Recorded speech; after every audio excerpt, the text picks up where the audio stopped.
Traffickers did not see wildlife crime as high risk, but they saw it as very profitable within West Africa. Ils tuent par exemple les éléphants et ils tuent les hippopotames pour aller vendre et prendre cet argent pour acheter les armes et venir encore faire la rébellion ou tuer encore les animaux avec.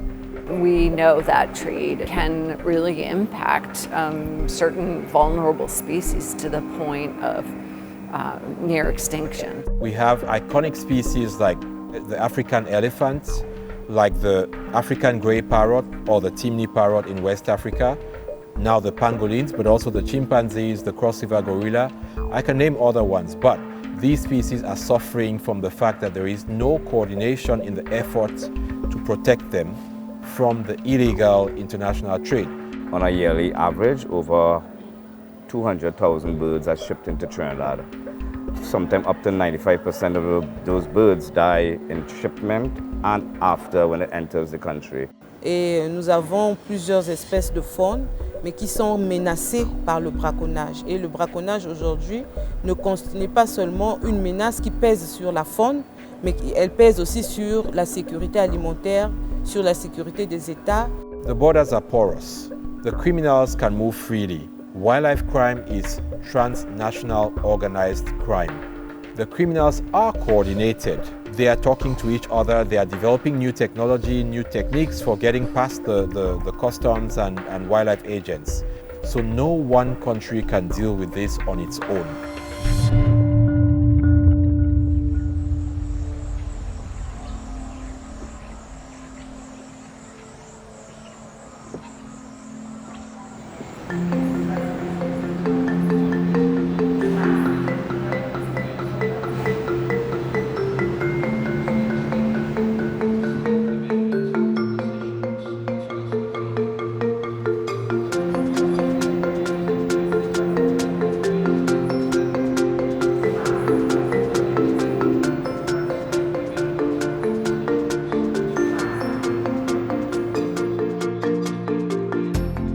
We need the capacity globally to be able to implement CITES.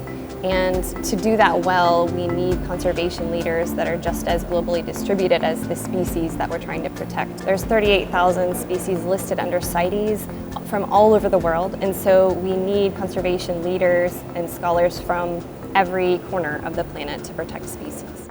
Unsustainable and illegal trade can't be addressed at an international scale if countries do not have the technical know-how to use the mechanisms created through CITES to regulate their trade. One way U.S. government agencies support CITES globally is by providing these scholarships for people working on CITES issues in countries that are most vulnerable to illegal wildlife trade. The U.S. Fish and Wildlife Service, the Department of the Interior's International Technical Assistance Program, and the U.S. Agency for International Development West Africa Program. We're all working very closely together in offering these comprehensive scholarships for a really unique master's program that's called the Management and Conservation of Species and Trade, the International Framework. We more informally call it the CITES Master's Course. The curriculum specifically focuses on the scientific and the technical processes that basically are the foundation for the implementation of CITES. And really, it's the only program of its kind.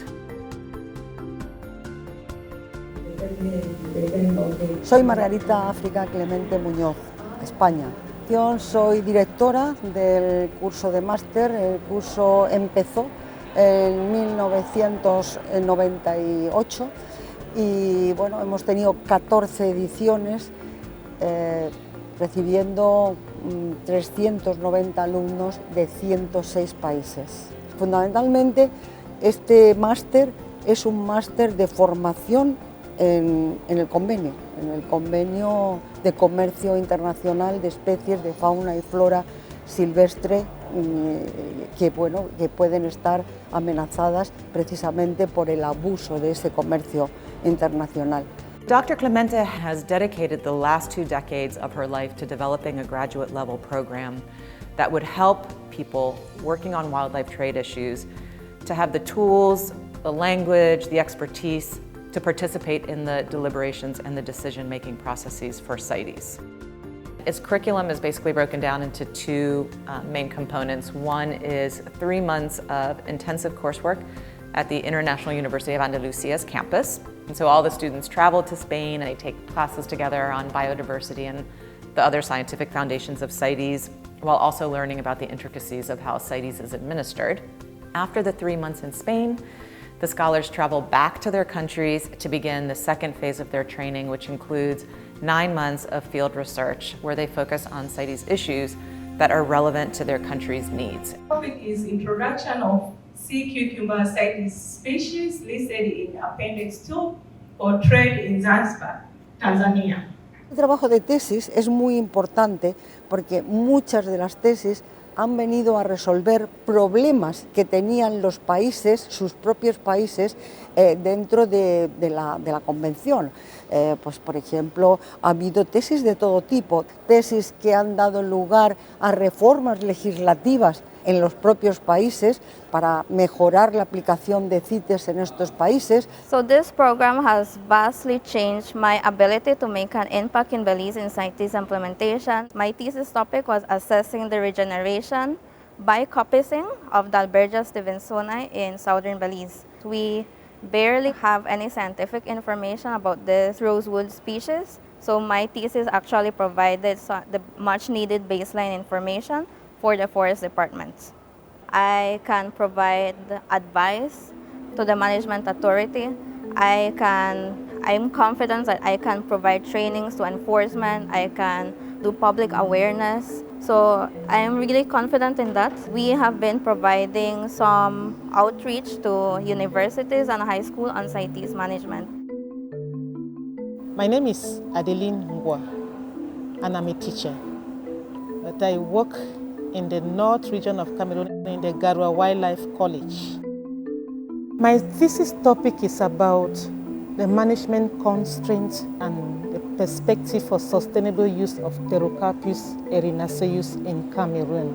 Pterocarpus erinaceus is a plant species. In English it is called rosewood, African rosewood. It has not only the wood that is used, but also the bark of the tree that is used for medicinal purposes. I'm going to impart this knowledge to my colleagues so that when they will go back to the field, they will know the species that are under CITES, that are registered in CITES, and they will know how to manage CITES species. Oui, je m'appelle Maran Gallier, je suis ingénieure des eaux et forêts. Je travaille pour le ministère des Forêts et de la Faune du Cameroun. Lors du master, on nous a appris comment analyser les propositions d'amendement, comment savoir quel est l'amendement qui peut être validé ou pas. Donc c'est ça que j'ai pu utiliser pour venir ici. Tous les membres de la délégation ont pu avoir mon avis sur les différentes propositions d'amendement. Et ça, c'est ma petite fierté d'avoir pu dire avec des faits concrets pourquoi on doit soutenir ou pas une proposition d'amendement. Déjà, avant de quitter le pays, il m'est revenu la tâche d'étudier toutes les propositions d'amendement des annexes. Ce que je ne savais pas faire avant, je le faisais de manière... je n'avais pas la bonne démarche. One of the reasons our scholarships are so important is that we help make the CITES Master's course more accessible. We cover costs like tuition and travel and research. We help arrange travel logistics. We offer leadership, team building, and mentorship opportunities, and we also give the scholars a chance to go to the CITES Conference of the Parties, where they can see everything they've learned being put into practice. One of the most powerful outcomes of the CITES Master's course, and we see it time and time again, are these really strong professional and personal bonds that the scholars form with one another. These relationships that they form while they're students pave the way for a global network that lasts long after they get their degree. Siempre será necesario trabajar con actores, aliados, público-privados, academia, todos los que en la región estemos compartiendo recursos migratorios de fauna y flora, donde muchas de las amenazas que tienen las especies son comunes para toda la región.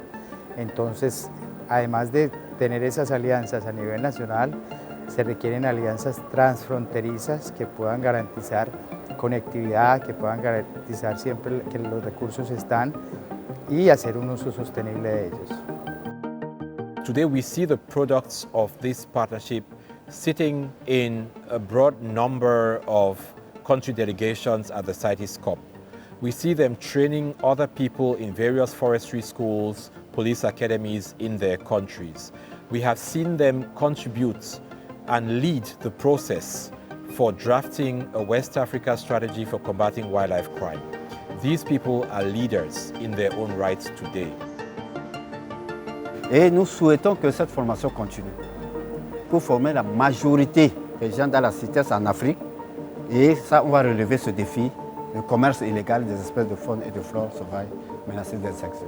Ayant certainement compris que l'Afrique a besoin d'être soutenue sur la mise en œuvre de la CITES, ayant compris que la meilleure manière de nous soutenir, c'est nous former, c'est nous donner la matière pour qu'on comprenne mieux ce que nous avons à faire. Parce que si on ne comprend pas mieux ce qu'on a à faire, ben on ne fait pas bien. Voilà, c'est tout. Unfortunately, there are still a number of countries that have not been able to take advantage of the opportunities offered through this graduate program. The parties that are often not in compliance are those that are the most under-resourced, and I think it's incumbent upon parties that do have the resources and do have the capacity to support and provide assistance that we do so. The CITES Masters program needs to be expanded to many other people, many other states. For example, I am the only one in Rwanda. I would like to have many more people from Rwanda going through this program, as well as other countries.